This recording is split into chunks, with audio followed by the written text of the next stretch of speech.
The entire nation held its breath as Prince Adrian stood before the microphone, cameras flashing from every direction.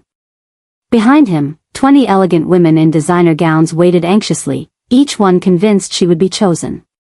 But Adrian's eyes weren't on any of them. He was searching the crowd for someone else, a simple village girl in a borrowed dress who had tried to run away just hours before. "I know you're all waiting for my announcement," Adrian said, his voice steady but emotional. "The woman I choose to stand beside me is not here on this stage. She's not wearing diamonds or expensive perfume. But she's the only one who ever saw me as just a man, not a prince or a bank account." The crowd erupted in confused whispers. The cameras zoomed in on the shocked faces of the contestants. And somewhere in the back, hidden behind palace staff, Amiya felt her heart stop beating. But before we see how this incredible love story unfolds, welcome to TeeJay Stories, where we bring you the most emotional, dramatic, and heartwarming African tales that will touch your soul.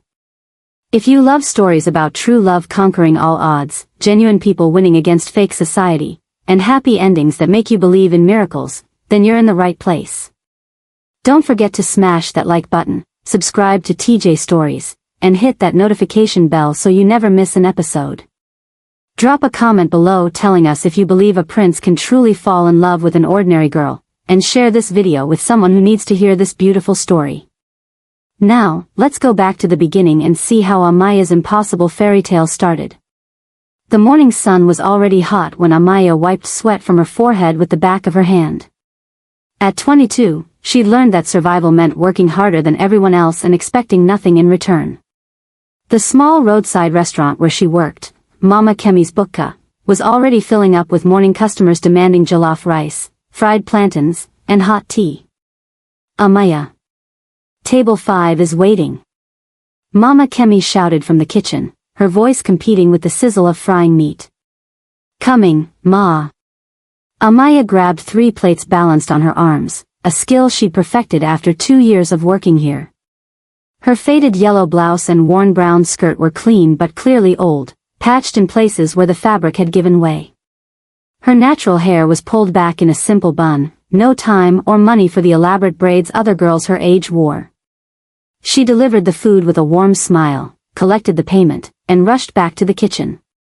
This was her life, work, work, and more work. But Amiya never complained. She'd learned long ago that orphans didn't have the luxury of complaints. "You're too nice to these people," said Blessing, another worker who was taking a break in the corner. "They don't even tip you properly." Amiya shrugged. "At least they pay for the food." "That's enough." "Enough for what?" "You'll be poor forever with that attitude." Blessing scrolled through her phone, showing off pictures of her boyfriend's new car. "Me, I'm looking for a rich man. That's the only way out of this village." Amiya didn't respond. She'd heard this conversation 1,000 times. Everyone in the village had the same dream, escape through money, marriage, or luck. But Amiya had learned to dream smaller, safer dreams. Maybe one day she'd save enough to rent a small room of her own. Maybe she'd finish the teaching course she'd started online. Maybe. By noon, her shift at the restaurant ended, but her day wasn't over. Amiya hurried through the dusty village roads toward the community center, really just a big tree with benches underneath, where she spent her afternoons tutoring children for free. "Teacher Amiya." Little Kayamika ran up to her, waving a notebook. "I got 8 out of 10 on my mathematics test." Amiya's tired face broke into a genuine smile. "Kayamika, that's wonderful. I'm so proud of you." "My mother says you're wasting your time teaching us for free," the little girl said innocently. "She says nobody does anything for free unless they're foolish." The word stung, but Amiya kept smiling. "Your mother is just worried about you. Now, show me what you got wrong so we can fix it." As she settled under the tree with 6 children around her, some villagers walked past, shaking their heads. She could hear their whispers. "That orphan girl, always trying to be important, she thinks she's better than us because she can read, poor thing has no family, no future, just wasting her time." Amiya had learned to let the words slide off her like water. What else could she do? The village was thrown into chaos around 3 in the afternoon. Amiya heard the commotion first, excited shouts, people running, the sound of vehicles that definitely didn't belong in their poor neighborhood. "It's the prince," someone screamed. "Prince Adrian is here." The children abandoned their books and ran toward the main road. Amiya followed slowly, curiosity getting the better of her. She'd seen Prince Adrian on television, of course, everyone had. He was the young billionaire prince, CEO of some big technology company, always in the news for his business deals and charity work. But she'd never imagined he'd come to their forgotten village. By the time she reached the main road, a crowd had gathered. 3 black luxury SUVs were parked in front of the new community health center that was being built. Security guards in dark suits created a perimeter, while cameras from news stations captured everything. And then he stepped out. Prince Adrian was even more striking in person than on television. Tall, well-built, with rich dark brown skin and sharp, intelligent features. He wore a simple white shirt and dark trousers, no crown, no royal robes, but his presence commanded attention anyway. Dark sunglasses covered his eyes, and his expression was carefully neutral. Young women immediately started pushing forward, adjusting their clothes, taking out phones for selfies. Amiya watched from the back of the crowd, slightly amused by the chaos. One girl literally pushed another aside to get closer. Another was reapplying lipstick frantically. "Your Highness. Look here. Prince Adrian, please, one photo. My prince, I love you." Adrian's jaw tightened slightly, the only sign that he was uncomfortable with the attention. He moved toward the health center with his entourage, inspecting the construction, speaking with contractors, nodding at explanations. The whole time, cameras followed his every move, and people jostled for position. Amiya turned to leave. She had to get back to Mama Kemi's to help with the evening shift. Royal visits were exciting, but they didn't pay her bills or fill her stomach. She was walking back toward the restaurant when she heard running footsteps behind her. "Teacher. Teacher Amiya." It was Emika, one of her students, breathing hard. "Mama Kemi sent me. She says come quickly. There's a special order and she needs you." Amiya picked up her pace, half running back to the restaurant. When she burst through the door, Mama Kemi was in a panic. "Where have you been?" "The prince's security came. They want food delivered to the health center site, 20 portions. This could put us on the map, girl. Start packing now." For the next 30 minutes, Amiya worked faster than she ever had, carefully packaging rice, stew, meat, plantains into containers. Her hands were shaking with nervousness. This was huge for Mama Kemi's small business. "I'm sending you to deliver it," Mama Kemi announced. "Me? But everyone else looks too rough. You're the most presentable. Go. And don't embarrass me." Amiya found herself loading containers into a wheelbarrow, they didn't have a car, and pushing it down the road toward the health center. Her arms ached, sweat poured down her face, but she kept going. She was almost there when disaster struck. A motorcycle swerved too close, honking loudly. Amiya jumped back, the wheelbarrow tipped, and one container fell, right onto her lap, spilling hot stew all over her yellow blouse and skirt. No, no, no. Amiya wanted to cry. The food was ruined. Her clothes were ruined. Mama Kemi would be furious. She was trying to salvage what she could when a shadow fell over her. "Are you hurt?" Amiya looked up, and her breath caught. Prince Adrian stood there, sunglasses removed, genuine concern in his dark eyes. Up close, she could see he had kind eyes, tired, but kind. I'm fine, Your Highness," she stammered, scrambling to her feet and immediately regretting it as stew dripped down her clothes. "I'm so sorry, I didn't mean to." "You didn't do anything wrong," he said quietly. Before she could protest, he'd pulled out a clean handkerchief and handed it to her. "Here. I can't take that, it's... Please." His voice was gentle but firm. Their eyes met for just a moment, and something passed between them, something neither of them understood yet. Adrian's security team quickly moved to help clean up the spilled food, but the prince waved them back. He was still standing there, watching Amiya with an expression she couldn't quite read. "What's your name?" he asked. "Amiya, Your Highness." She clutched his handkerchief, acutely aware of how ridiculous she must look covered in stew. "Amiya," he repeated, as if testing how it sounded. "You work at the restaurant?" "Yes, sir." "I mean, Your Highness. I'm so sorry about the food. Mama Kemi will." She stopped, fighting back tears. She couldn't afford to lose this job. "I'll handle it," Adrian said simply. He pulled out his phone, made a quick call, and within minutes, one of his assistants was arranging payment for triple the original order. "Is that enough to cover the loss?" Amiya's eyes widened. It was more than she made in 2 months. "Your Highness, that's too much. Consider it compensation for your ruined clothes." He gave her a slight smile, the first real smile she'd seen on his face since he arrived. "And for your hard work. I saw you teaching those children earlier under the tree." Before Amiya could respond, his security team was ushering him away. But he looked back once, and their eyes met again. Then he was gone, disappearing into his SUV, and Amiya was left standing there covered in stew, holding a handkerchief that probably cost more than her entire wardrobe.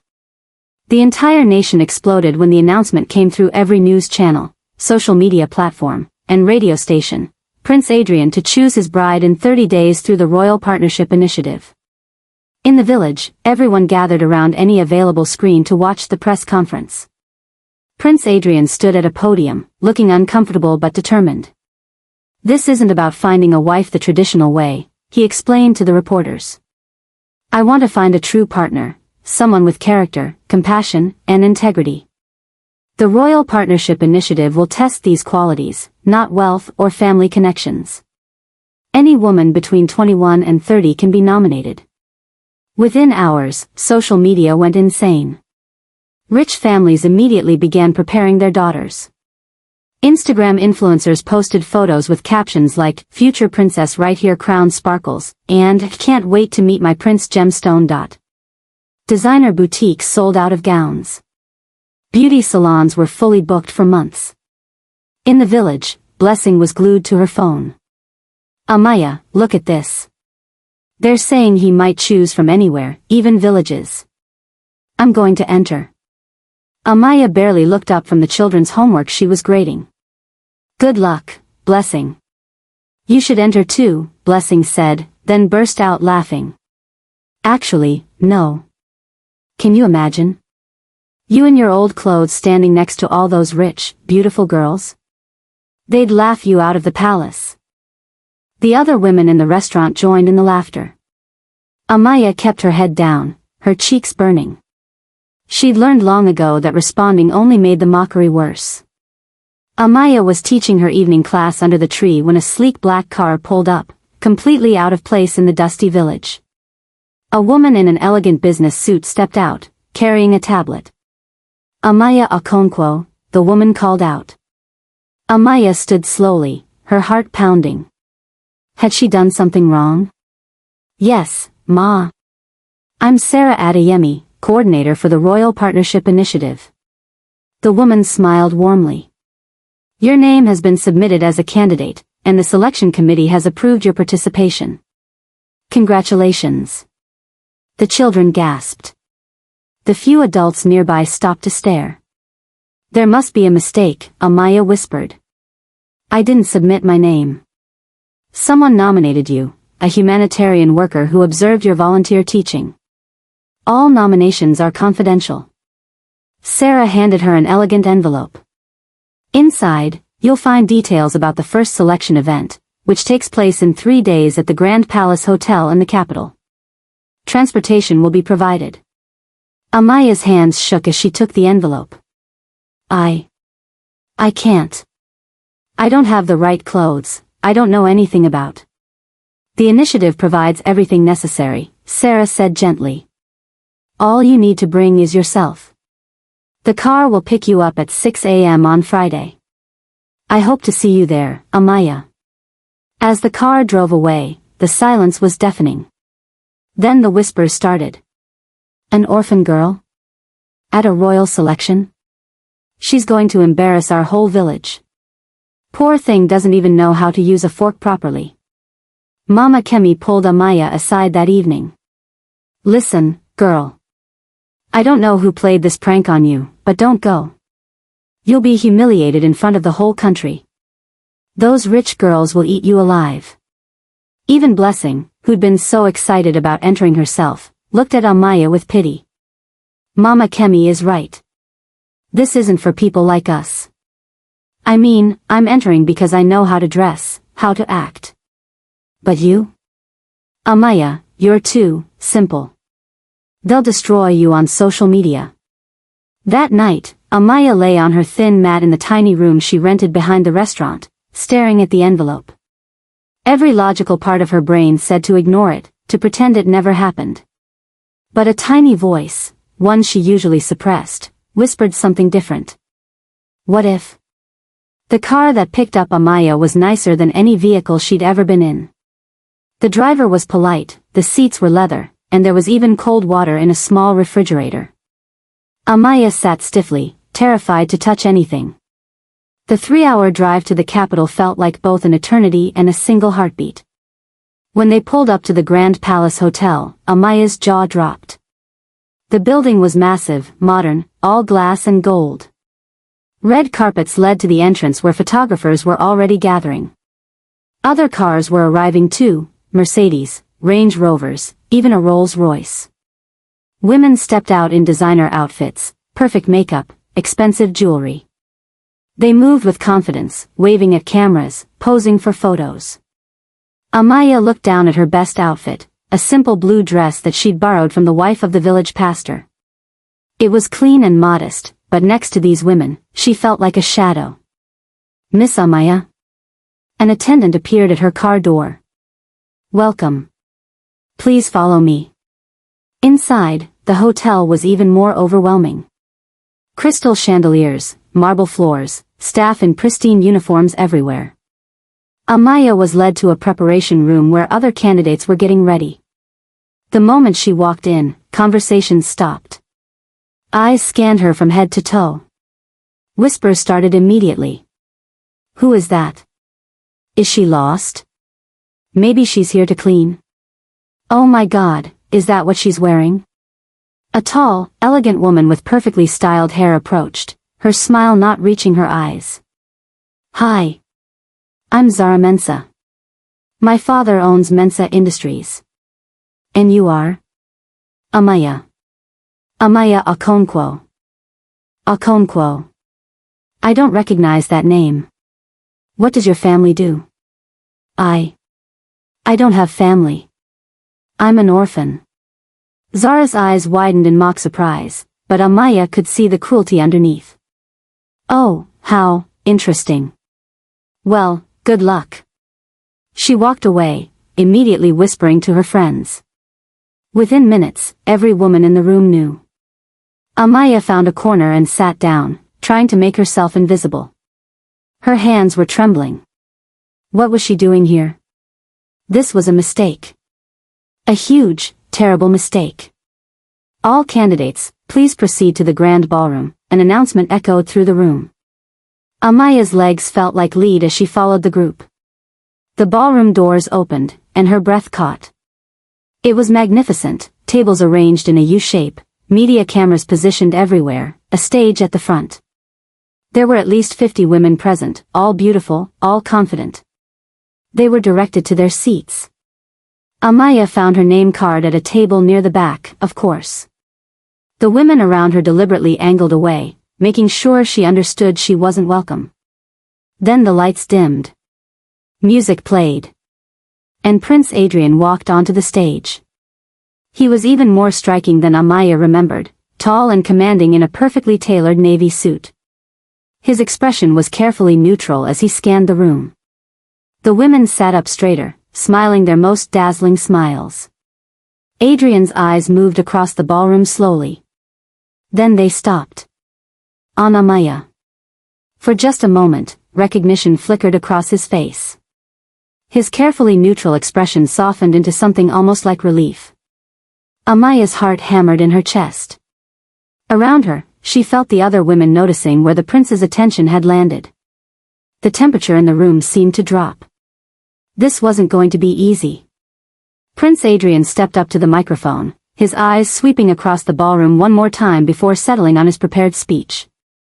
Good evening, ladies. Thank you for accepting this invitation to participate in the Royal Partnership Initiative. His voice was deep, calm, and authoritative. Every woman in the room hung on his every word, except Amiya, who was still trying to process the fact that he'd recognized her. I want to be clear about something, Adrian continued. This isn't a beauty pageant. I'm not looking for the most perfectly styled hair or the most expensive dress. I'm looking for character. Integrity. Kindness. The qualities that make a true partner, not just a princess for the cameras. Some of the women shifted uncomfortably. Zara and her friends exchanged knowing looks, as if to say they could fake those qualities easily enough. Over the next few weeks, you'll participate in various activities designed to reveal who you truly are. Some will be public, some private. Some comfortable, some challenging. Adrian's gaze drifted back to Amiya's corner briefly. At the end, I'll make my choice based on what I've observed, not what you've claimed to be. The evening began with what the organizers called a casual mixer, which was anything but casual. Women strategically positioned themselves near Adrian, laughing too loudly at things that weren't funny, touching his arm unnecessarily, competing for his attention like hunters circling prey. Amiya stayed in her corner, watching the spectacle with a mixture of fascination and discomfort. This wasn't her world. These weren't her people. Not joining the hunt? A voice beside her made her jump. She turned to find a young woman about her age, with warm brown skin, natural hair and beautiful twists, and a genuine smile. Unlike the others, she wore a simple elegant dress, expensive, but understated. I'm Thandai, the woman said, extending her hand. And before you ask, yes, my family insisted I enter. No, I don't actually want to marry a prince. And yes, I think this whole thing is absolutely ridiculous. Amiya couldn't help but smile. I'm Amiya. I know. You're the girl everyone's whispering about. Thandai sat down beside her. The orphan from the village who doesn't belong here. Their words, not mine, obviously. They're not wrong, Amiya said quietly. They're completely wrong, Thandai countered. You belong here as much as any of them. More, probably, since you're not pretending to be something you're not. She glanced at the crowd around Adrian. Look at them. It's embarrassing. For the first time since arriving, Amiya felt like she could breathe. The Personality Challenge, Day 2. The next morning, all candidates were transported to a community center in one of the capital's poorest neighborhoods. Cameras followed as Sarah Adeyemi explained the day's challenge. Today, you'll be working directly with underprivileged children, teaching, playing, helping with meals. This isn't about looking good for the cameras. This is about genuine connection and service. The reactions were immediate. Several women looked horrified. Zara whispered loudly enough for others to hear, they can't be serious. I just got my nails done. Amiya felt something shift inside her. This she knew how to do. While other women stood awkwardly at the edges, checking their phones and trying not to mess up their outfits, Amiya walked straight to the children. She knelt down to their level, started asking them questions, remembered names immediately. Within minutes, she had a group of kids laughing and engaged. From across the room, Adrian watched. He wasn't obvious about it, but Sarah noticed, and smiled knowingly. One little boy, maybe 6 years old, started crying because he missed his mother. Most of the candidates ignored him or looked uncomfortable. Zara actually stepped away, saying, someone should really handle that. Amiya moved without thinking. She scooped the boy up, held him close, and started singing a soft lullaby, the same one she remembered from the orphanage where she'd grown up. The boy's crying slowed, then stopped. He wrapped his arms around her neck. A camera captured the moment. So did Adrian's eyes. At lunch, while other women ate carefully to avoid messing up their makeup, Amiya helped serve food to the children, making sure the smallest ones got enough, wiping faces, tying shoelaces. She was sweaty, her borrowed dress had a stain, and her hair was coming loose. She'd never looked more beautiful. That evening, as candidates were being driven back to their hotels, Amiya received an unexpected message. Prince Adrian requests a private meeting. A car will pick you up at 7 p.m. Her roommate for the initiative, unfortunately, it was Zara, saw the message and her face twisted with jealousy. A private meeting already? What did you do, cry poverty to get his sympathy? Amiya didn't respond. She was too nervous. At 7 sharp, she was driven to a quiet restaurant, closed to the public for the evening. Adrian was already there, dressed casually in jeans and a simple black shirt. Without the cameras and crowds, he looked younger, more approachable. Amiya, he stood as she approached. Thank you for coming. Please, sit. She sat stiffly, unsure what to do with her hands. You can relax, he said gently. This isn't an interrogation. I just wanted to talk. Away from all the noise. Why me? The question escaped before she could stop it. Adrian leaned back, studying her. Because you're the only one who hasn't tried to impress me. The only one who acts the same whether cameras are on or off. The only one who... He paused, who seems real. I don't belong here, Your Highness, Amiya said, the words tumbling out. I don't have designer clothes or powerful family or any of the things those other women have. I don't even know why I came. This whole thing is... When was the last time someone chose you? Adrian interrupted quietly. The question hit her like a physical blow. Amiya's throat tightened. What? When was the last time someone looked at you and said, I choose you? You matter. You're worth it. His eyes were impossibly gentle. Because I'm guessing it's been a long time. Maybe never. Amiya felt tears burning behind her eyes. She couldn't speak. I see you, Amiya, Adrian continued. I saw you that day in the village, covered in stew but still worried about your boss being angry. I saw you today with those children, that wasn't an act. That's who you are. You don't know how rare that is in my world. Your world is not my world, she whispered. I'm just a village orphan who teaches children under trees and serves food for a living. Those women out there, they know how to be princesses. I don't even know which fork to use. Adrian smiled, a real, warm smile. Forks can be taught. Character can't. And for what it's worth, I'd rather have dinner with someone who doesn't know which fork to use but has a genuine heart than someone who knows perfect etiquette but has a fake soul. They talked for 2 hours. Adrian asked about her childhood, her dreams, her students. He listened, really listened, in a way Amiya had never experienced. And slowly, the nervous orphan girl began to fade, replaced by the real Amiya, intelligent, funny, passionate about education and children. Adrian told her about his own struggles, the pressure of being both a prince and a CEO, the loneliness of never knowing if people wanted him or his title, the exhaustion of maintaining a perfect public image. I'm tired of performing, he admitted. Every conversation, every appearance, every relationship, it's all been a performance. Except this. Right now. This feels real. When the evening ended and Amiya was driven back to her hotel, she felt different. Lighter somehow, despite knowing that this connection, whatever it was, would only make the other women hate her more. She was right. The next morning, gossip blogs exploded with headlines. Mystery village girl gets private dinner with Prince Adrian. The photos showed them laughing together, talking intimately. Social media went crazy. Zara and her friends cornered Amiya in the hotel hallway. Congratulations, Zara said, her voice dripping with false sweetness. You managed to get sympathy points with your sad orphan story.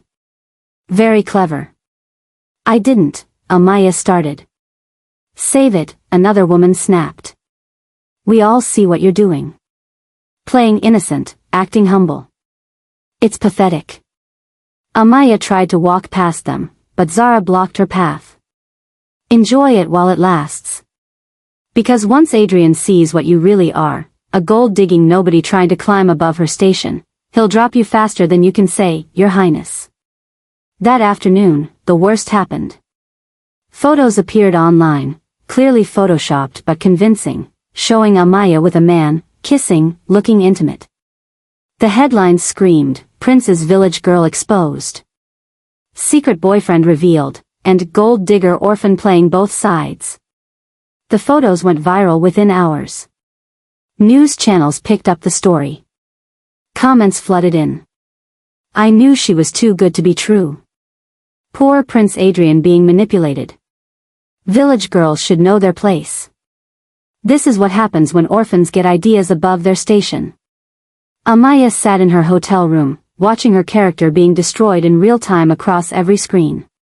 Her phone wouldn't stop buzzing with messages, some supportive, but most vicious. Thandai burst into the room. Amiya, don't read those comments.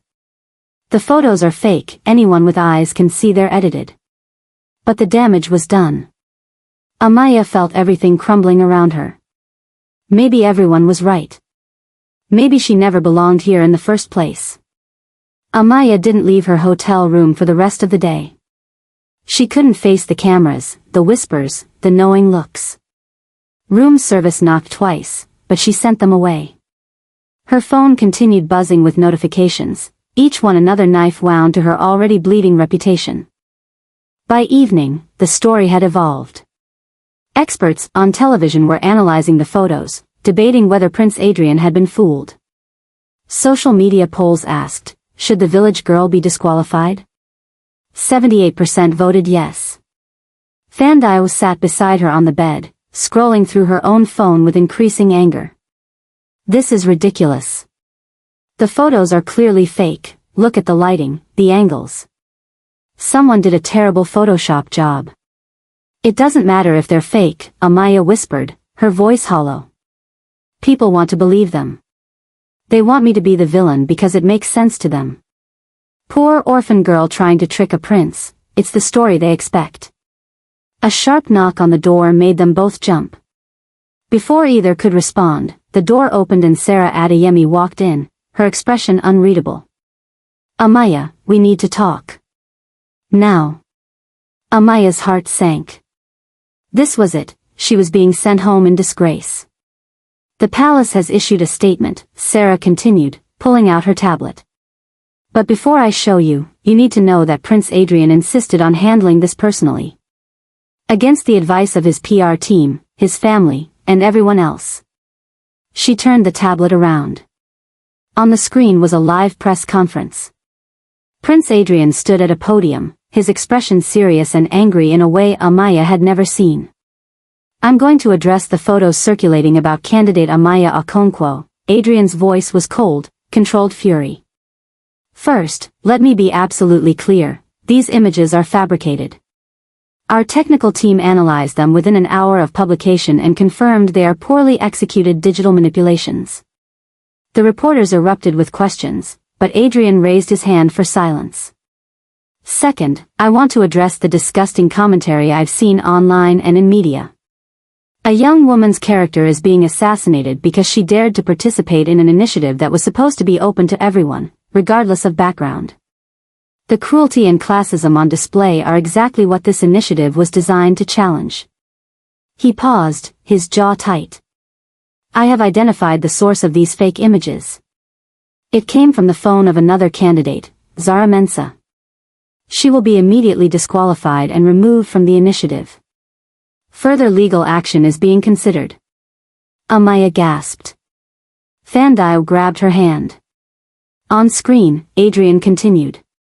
To everyone who shared these photos, who wrote cruel comments, who decided that a woman's worth is determined by her bank account or family name, you're the reason this country needs to change. Amiya Okonkwo has shown more genuine character in one day with underprivileged children than most people show in a lifetime. She deserves an apology, not attacks. The press conference ended, but social media immediately exploded again, this time in a different direction. The tide was turning. He defended you, Thandai whispered, her eyes wide. In front of the entire nation, he defended you. Sarah's stern expression finally cracked into a small smile.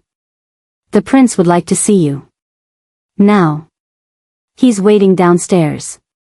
Amaya's legs were shaking as she stepped into the hotel's private meeting room. Adrian was there, pacing, still in his press conference suit. The moment he saw her, his expression softened.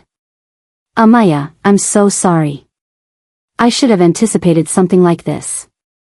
I should have. You didn't do anything wrong, she interrupted, her voice barely above a whisper. You've been nothing but kind to me. But Your Highness, everyone else is right. I don't belong in this world. Look at what happened. One day of attention and my life became a circus. Imagine what it would be like if... She couldn't finish the sentence. If what? Adrian moved closer. If we continued getting to know each other? If you stayed in the initiative? If I stayed, this will keep happening. Those women, the media, your own people, they'll never accept me. I'm not elegant or educated enough. I don't know how to walk in heels or make small talk at fancy parties. I grew up in an orphanage, Your Highness. I eat with my hands sometimes because that's how I was raised. Stop, Adrian said firmly. He reached out and gently took her hands. Stop telling me why you're not good enough. You deserve someone elegant, someone educated, someone from your world. Someone who knows how to be a princess. Adrian's eyes were intense. I don't need someone who knows how to be a princess. I need someone who knows how to be human. I need someone real, Amiya. Someone who sees children crying and comforts them without thinking about the cameras. Someone who teaches for free because education matters. Someone who worries about spilled food because she doesn't want her boss to be angry, not because it messed up her designer outfit. Tears were streaming down Amaya's face now. Why? Why would you want that? You could have anyone. I don't want anyone. I want someone who makes me feel like I'm more than a title or a bank account. Someone who argued with me about children's education policy last night because she actually cares, not because she was trying to impress me. Someone who... He paused, his voice softening, who makes me want to be better. The moment stretched between them, heavy with things unsaid. Amiya wanted to believe him, wanted to let herself hope. But reality was harsh and unforgiving. Your Highness. Adrian, he corrected gently. When we're alone, please. Just Adrian. Adrian, she whispered, the name feeling strange on her tongue.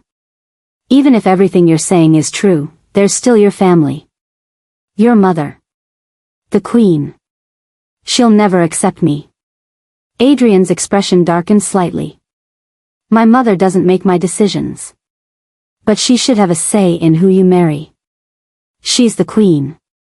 And I'm... Amiya gestured helplessly at herself, I'm nobody. You're not nobody, Adrian said fiercely. And my mother will see that. I'll make sure she sees that.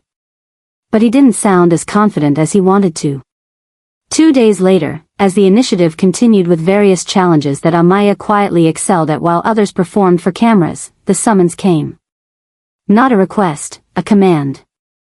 Her Majesty Queen Adiz requests the presence of Miss Amiya Okonkwo. Immediately.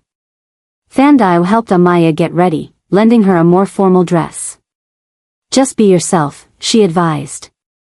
It worked with Adrian. The Queen isn't Adrian, Amiya replied, her hands shaking as she tried to fix her hair. The palace was even more magnificent than the hotel, sprawling, modern yet regal, with guards in traditional ceremonial uniforms alongside modern security. Amiya was led through marble hallways lined with portraits of previous monarchs until she reached a private sitting room. Queen Adiz sat by a window, backlit by afternoon sun. She was elegant, regal, with silver threading through her perfectly styled hair and an expression that revealed nothing. She wore traditional royal attire, rich fabrics and ancestral jewelry that probably cost more than everything Amiya had owned in her entire life. "Sit," the queen commanded. Not invited, commanded. Amiya sat on the edge of the indicated chair, her back straight, hands folded in her lap. The queen studied her in silence for what felt like an eternity. Finally, she spoke. "My son is making a fool of himself over you." The words were sharp, direct, cutting. "Your Majesty, I never intended." "I don't care about your intentions," Queen Adiz interrupted. "I care about results. My son is the future king. He needs a partner who understands duty, protocol, politics. Someone who can navigate the complexities of royal life without constant guidance. Someone who won't embarrass the crown." Each word felt like a slap. "You seem like a nice girl, Amiya. Kind, genuine. I can see why Adrian is attracted to that. He spent his whole life surrounded by calculated people. Your simplicity is refreshing to him." "But," Amiya whispered, because there was clearly a "but" coming. "But refreshing isn't enough," the queen said coldly. "Royal life will crush you. The pressure, the scrutiny, the constant judgment, it breaks people far stronger than you. You'll be miserable. And eventually, you'll make him miserable too." Queen Adiz leaned forward. "I'm giving you a chance to walk away with dignity. Leave now, quietly. I'll ensure you're taken care of, money for school, a good job, a fresh start somewhere else. You can build a real life, free from all this pressure." "But not a life with Adrian," Amiya said quietly. "Not a life with Adrian," the queen confirmed. "Because that life would destroy you both." Amiya sat in silence, the queen's words echoing in her mind. Everything she said made sense. Everything she said was probably true. An orphan village girl had no business dreaming of princes. "I'll give you until tomorrow morning to decide," Queen Adiz said, standing. The meeting was clearly over. "But Amiya, make the right choice. For both of you." That night, Amiya packed her small bag with shaking hands. The queen was right. This had been a beautiful dream, but it was time to wake up. She left a note for Adrian, just 3 words, "I'm so sorry." And then she slipped out of the hotel before dawn, leaving behind the only fairy tale she'd ever been part of. Adrian stared at the note in his hand, the 3 words blurring as anger and heartbreak warred inside him. "I'm so sorry." That was it. That was all she'd left him. "When did she leave?" he demanded. Sarah checked her tablet, her expression apologetic. Security footage shows she left around 5 a.m. She took a taxi to the bus station. "The bus station?" Adrian's voice rose. "She doesn't even have proper money for transport and no one thought to stop her?" "Your Highness, she wasn't being held prisoner. She had every right to leave." "Find out where she went," Adrian interrupted, already pulling out his phone. "Now." Sarah hesitated. "Your Highness, perhaps this is for the best." "Your mother." Adrian's head snapped up, his eyes flashing with realization. "My mother. She spoke to Amiya, didn't she?" The look on Sarah's face was answer enough. Within the hour, Adrian was storming through the palace corridors toward his mother's private quarters.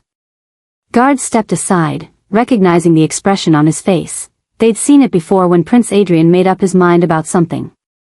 Queen Adiz was having morning tea when her son burst through the doors. "What did you say to her?" Adrian's voice was controlled, but barely. The queen set down her teacup with deliberate calm. "I told her the truth. That she doesn't belong in this world and that trying to fit into it would destroy both of you. You had no right. I had every right." Queen Adiz's composure cracked. "I'm your mother and your queen. I've watched you build this initiative, seen you become distracted by a village girl with pretty eyes and a sad story. She's more than that and you know it," Adrian said coldly. You know exactly what she is, genuine, kind, selfless. Everything you've always said you wanted from me. But the moment she doesn't come from the right family or have the right connections, she's not good enough. She's not strong enough for this life, the queen insisted. I'm protecting her as much as you. The media will tear her apart. Society will never fully accept her. She'll spend every day being compared to women who were born into this world, trained for it. Is that what you want for someone you claim to care about? Adrian moved closer, his voice dropping. What I want is to make my own choice. For the first time in my life, I've found someone who makes me feel like a person, not a prince. Someone who challenges me, who doesn't agree with everything I say just because of who I am.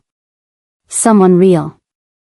Reality is what I'm trying to show you, Queen Adiz said, her voice softening slightly. I'm not the villain here, Adrian.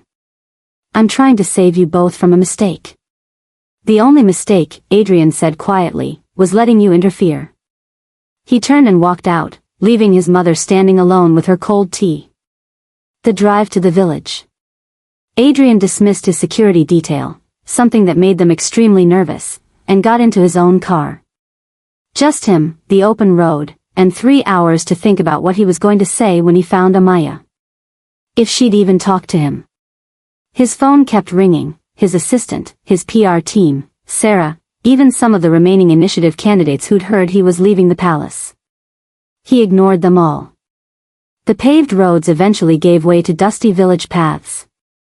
Children playing football stopped to stare at the expensive car. Women carrying water looked curious. Adrian barely noticed. He was looking for one person. He found her under the old tree. Amiya sat surrounded by her students, the same children she'd been teaching the day he first saw her. She was pointing at something in a textbook, her voice animated as she explained. She wore her old clothes again, her hair pulled back simply. No makeup, no borrowed fancy dresses. She looked like herself. She looked beautiful. Adrian parked and got out. The children noticed him first, their eyes going wide. Then Amiya looked up. The expression on her face, shock, fear, hope, sadness all mixed together, made his heart ache. Your Highness, she whispered, standing up quickly. What are you? Children, can Miss Amiya and I talk privately for a moment? Adrian asked gently. The kids nodded, scrambling away but not going far. They wanted to watch this drama unfold. Amiya wrapped her arms around herself, defensive. You shouldn't be here. Your mother. I know what my mother said, Adrian interrupted. I know she told you that you don't belong, that you're not strong enough, that this life would destroy us both. Amiya's eyes filled with tears. She's right, isn't she? Look at what happened with just those fake photos. Imagine dealing with that every day, for the rest of my life. Imagine your children, our children, being mocked because their mother used to serve food at a roadside restaurant. Is that what you think would happen? Adrian moved closer. That I would let anyone mock you or our children? That I wouldn't protect you with everything I have?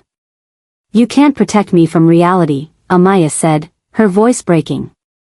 I'll never be elegant enough, educated enough, royal enough. I'll always be the orphan girl who got lucky. And eventually, you'll see that too. You'll see what everyone else sees, that I'm not good enough for you. Stop, Adrian said firmly. He reached out and gently cupped her face, making her look at him. Stop telling me what I'll see or feel or think. I know what I see, Amiya. I see a woman who gives everything she has to children who aren't even hers. I see someone who works 2 jobs and still finds time to teach for free. I see someone who worried about ruining food instead of her own dignity when she was covered in stew. Tears spilled down her cheeks. That's not enough to be a princess. You're right, Adrian said, and watched her face crumple. Then he continued, it's not enough to be a princess. It's enough to be a queen. My queen. Amiya's breath caught. I don't need someone who knows which fork to use, Adrian said softly. I need someone who knows that feeding hungry children matters more than fancy table manners. I don't need someone who can make small talk at parties. I need someone who'll tell me the truth even when it's uncomfortable. I don't need perfect, I need real. Your mother will never accept me, Amiya whispered. My mother will learn to accept you. Or she won't. But either way, I'm choosing you, Amiya. Not because you're perfect for the role, because you're perfect for me. Adrian. She started, but couldn't continue through her tears. I know I'm asking you to step into a world that will judge you harshly. I know there will be people who'll never let you forget where you came from. I know it won't be easy. Adrian's voice was steady, sure. But I'm not asking you to face it alone. I'm asking you to face it with me. As my partner. As my equal. As my choice. One of the children, little Kayamika, couldn't contain herself anymore. Teacher Amiya, say yes. He's a prince. Several other children giggled. Even Amiya managed a watery laugh. I'm scared, she admitted quietly, just for him. So am I, Adrian said honestly. I've never done this before, chosen someone for real, not for politics or image. But I'd rather be scared with you than safe with anyone else. Amiya looked into his eyes and saw the truth there, he meant every word. This wasn't a fairy tale. This was real, messy, complicated. But it was also beautiful. Okay, she whispered. Okay? Adrian's face lit up with hope. Okay, I'll try. I'll try to be brave enough for this. For us. Adrian pulled her into his arms, and the children erupted in cheers. Some of the villagers who'd been watching from a distance started clapping. Even Mama Kemi, standing in the doorway of her restaurant, was wiping her eyes. We should go back, Adrian said after a moment. Together. And this time, you're not running away. What about your mother? The other candidates? The media? Adrian smiled, the real smile she was learning to recognize. Let me worry about that. You just focus on being yourself. That's all I need you to be. 2 days later, Prince Adrian called an emergency press conference. All the remaining initiative candidates were required to attend. The media speculated wildly, had he made his choice? Was the initiative being cancelled? Had the village girl really come back? Adrian stood at the podium, cameras flashing from every direction. Behind him, 20 women waited in designer gowns, each one hoping to hear her name. Amiya stood with them, wearing a simple but elegant dress that Thandai had insisted on buying her. Her hands were shaking. Her heart was pounding so hard she thought everyone must be able to hear it. Thank you all for coming, Adrian began. I know there's been a lot of speculation, a lot of drama, a lot of opinions about how this initiative should end. But I've made my decision. The room fell silent. The Royal Partnership Initiative was designed to help me find a true partner, someone with character, compassion, and integrity. Over these past weeks, I've seen performances. I've seen calculated moves. I've seen people trying to be what they think I want instead of who they really are. He paused, his eyes finding Amiya in the crowd. But I've also seen something real. I've seen someone who didn't try to impress me, who didn't pretend to be something she's not, who showed more genuine kindness in one afternoon with children than most people show in a lifetime. Several women shifted nervously. Zara's replacement, a woman named Funmi, was already tearing up, she thought she'd won. My official bride, Adrian said clearly, the woman I choose to stand beside me, is Amiya Okonkwo. The room exploded. The ballroom erupted in chaos. Cameras flashed like lightning. Reporters shouted questions over each other. Some of the remaining candidates gasped in shock, while others, like Thandai, were clapping and crying happy tears. Amiya stood frozen, unable to process what had just happened. Adrian had just announced to the entire nation that he was choosing her, the orphan, the nobody, the girl who served food at roadside restaurants. Adrian stepped away from the podium and walked directly to her, ignoring the frenzy of media and the shocked faces around them. He took her trembling hand in his. "You okay?" he asked softly, just for her. "I think I'm going to faint," she whispered honestly. "Please don't. The media would have a field day with that." His slight smile gave her something to focus on, something real in the midst of all this chaos. Sarah appeared, efficiently guiding them toward a private exit as security held back the press. But not before the cameras captured the moment, Prince Adrian holding hands with the village girl, looking at her like she was the only person in the world. Within minutes, the announcement was trending worldwide. Hashtag Prince chooses Orphan, hashtag Real Love Wins, hashtag Modern Fairy Tale, the hashtags multiplied by the second. The reactions were split exactly as expected. Half the country celebrated, finally, a prince who chose love over status. Others were outraged, the monarchy is becoming a joke. Traditional families expressed concern. Progressive voices praised the choice. Social media exploded with both support and vicious criticism. But the most important reaction was still to come. 3 days after the announcement, Amiya received a formal summons, not a command this time, but a request. Queen Adiz requests the pleasure of Miss Amiya Okonkwo's company for private tea. "It's a trap," Thandai said immediately. She'd become Amiya's unofficial advisor and fierce protector. "She's going to try one more time to convince you to leave." "Maybe," Amiya admitted. "But I can't avoid her forever. She's going to be my mother-in-law." The words felt surreal even as she said them. This time, when Amiya entered the Queen's private sitting room, the atmosphere was different.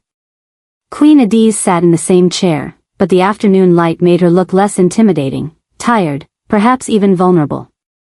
"Sit, Amiya," the Queen said, and this time it wasn't quite a command. "Tea?" "Yes, please, Your Majesty." Amiya sat carefully, accepting the delicate cup with hands that only shook slightly. They sat in silence for a moment. Then Queen Adiz spoke. "I was 19 when I married into this family," she began, her voice softer than Amiya had ever heard it. "I came from wealth, from a good family, from the right background. I had years of preparation, training, education in protocol and politics. And still, the first 5 years nearly broke me." Amiya listened, surprised by this unexpected confession. The scrutiny, the judgment, the constant pressure to be perfect, it was suffocating. "I had panic attacks in private. I cried myself to sleep more nights than I can count. And I had every advantage you don't have." The Queen looked at Amiya directly. "So when I told you this life would destroy you, I wasn't being cruel. I was being honest. Because if it almost destroyed me with all my preparation, what would it do to you?"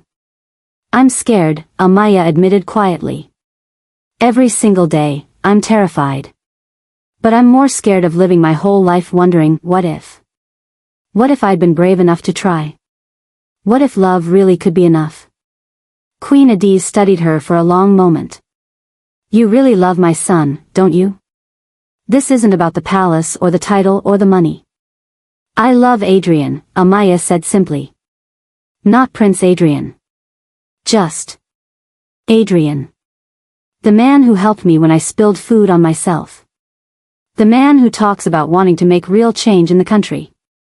The man who listens when I talk about my students and actually cares about their futures. That's who I love." Something shifted in the Queen's expression, not quite approval, but perhaps the beginning of acceptance. "I have one question for you, and I need you to answer honestly," Queen Adiz said. "When things get hard, and they will get hard, when the media attacks you, when society judges you, when you feel completely alone in a room full of people, what will keep you from breaking?" Amiya thought about the question carefully. "The same thing that's kept me going my whole life," she finally answered. "Knowing that my worth isn't determined by what other people think of me. I've been called worthless my entire life, Your Majesty. I've been the orphan nobody wanted, the poor girl with no future, the one people mocked and pitted. But I survived all of that by knowing who I really am, someone who has value not because of where I came from, but because of what I choose to do with my life." She met the Queen's eyes steadily. "I won't break because I've already been broken and put myself back together," The difference is, this time I won't be alone. I'll have Adrian. And maybe, eventually, I'll have you too. For the first time, Queen Adiz smiled, small, but genuine. You're stronger than I gave you credit for. I learned from strong women, Amiya said. The orphanage matrons who raised me, Mama Kemi who gave me a job when no one else would, the mothers in my village who trusted me with their children. And now, maybe, I can learn from you too. The queen was quiet for a moment. Then she stood, and Amiya quickly followed. I won't pretend I'm not concerned, Queen Adiz said honestly. I won't pretend this will be easy or that I'm completely comfortable with my son's choice. But I will give you a chance to prove me wrong. Will that be enough? It's more than enough, Your Majesty, Amiya said, relief flooding through her. Thank you. Don't thank me yet, the queen said, but there was warmth in her voice now. You still have to survive wedding planning. That might be harder than anything else. 6 months later, the entire nation stopped to watch the royal wedding. It wasn't traditional, nothing about this union was, but it was magnificent. The cathedral was filled with a mix of royalty and regular people. Orphans from Amiya's childhood home sat beside business moguls. Her former students wore their best clothes in the front rows. Mama Kemi dabbed at her eyes with a handkerchief, sitting near diplomats and politicians. Outside, thousands gathered to watch on giant screens. Millions more watched online, the live stream breaking records. Drones captured aerial footage. Hashtags trended globally. Amiya walked down the aisle in a gown that honored both her humble roots and her new position, elegant but not ostentatious, traditional African fabrics woven with modern design. She'd insisted on keeping it relatively simple. I want to still look like me, she'd told the designers. Adrian waited at the altar, and when their eyes met, nothing else mattered. Not the cameras, not the crowds, not the weight of a nation's expectations. Just them. When she reached him, he whispered, "You were worth fighting for." "So were you," she whispered back. The ceremony was beautiful, blending traditional monarchy customs with personal touches that reflected who they really were. Children from Amiya's village sang. Adrian's vows included a promise to always see you as Amiya first, princess second. When they were pronounced husband and wife, the crowd erupted in cheers that could be heard blocks away. "Your Highness, the children are waiting for you," an aide said gently. Princess Amiya, she still wasn't used to the title, looked up from the education policy document she'd been reviewing. "Tell them I'll be right there." She stood, smoothing down her simple but elegant dress. These days, she split her time between royal duties and her real passion, expanding free education programs across the country. The People's Princess, the media had dubbed her, and surprisingly, it had stuck. She walked through the palace corridors toward the children's wing, a new addition she'd convinced Adrian and the Queen to approve. Orphans and underprivileged children now came to the palace twice a week for tutoring, meals, and mentorship. When she opened the door, 15 bright faces looked up at her. Some were shy, some confident, all of them from backgrounds similar to hers. She saw herself in each of them. "Good afternoon, Princess," they chorused. "Good afternoon, everyone. Now, who remembers what we learned about mathematics last week?" Adrian found her there 2 hours later, sitting on the floor with children clustered around her, laughing as she explained fractions using pieces of actual cake. His heart swelled with love, and with certainty that he'd made the right choice. Queen Adiz stood beside her son, watching. "She's good with them," the Queen admitted.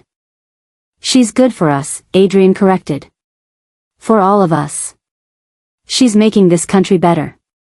The Queen smiled, something she did more often these days. "She proved me wrong. I'm glad she did." That evening, as Amiya and Adrian stood on their private balcony overlooking the city, she leaned against him with a contented sigh. "Do you ever regret it?" she asked quietly. "Choosing me? Dealing with all the criticism and complications?" Adrian wrapped his arms around her. "Not for a single second." "Do you?" "Sometimes I miss the simplicity of my old life," she admitted. But then I remember, I'm helping more children now than I ever could have before. I'm making real changes. And I have you. So no regrets. They stood in comfortable silence, watching the sunset paint Lagos in gold and purple. We're going to be okay, aren't we? Amiya asked. We're going to be better than okay, Adrian promised. We're going to show everyone that love isn't about status or wealth or background. It's about choosing each other, every single day. And they did. Thank you so much for joining us on this beautiful journey with Amiya and Adrian. If this story touched your heart, if you believe that true love can break through any barrier, if you believe that genuine character matters more than bank accounts and family names, then we need your support. Please smash that like button. Subscribe to TeeJay Stories and hit that notification bell so you never miss another incredible African tale. Share this video with someone who needs to be reminded that they're worthy of love exactly as they are. Share it with anyone who's ever felt invisible or not good enough. Share it with people who believe in real love. Drop a comment below and tell us. What was your favorite moment in Amiya and Adrian's story? Do you believe a modern prince could really choose an orphan girl? Would you have been brave enough to accept Adrian's proposal? What should our next story be about?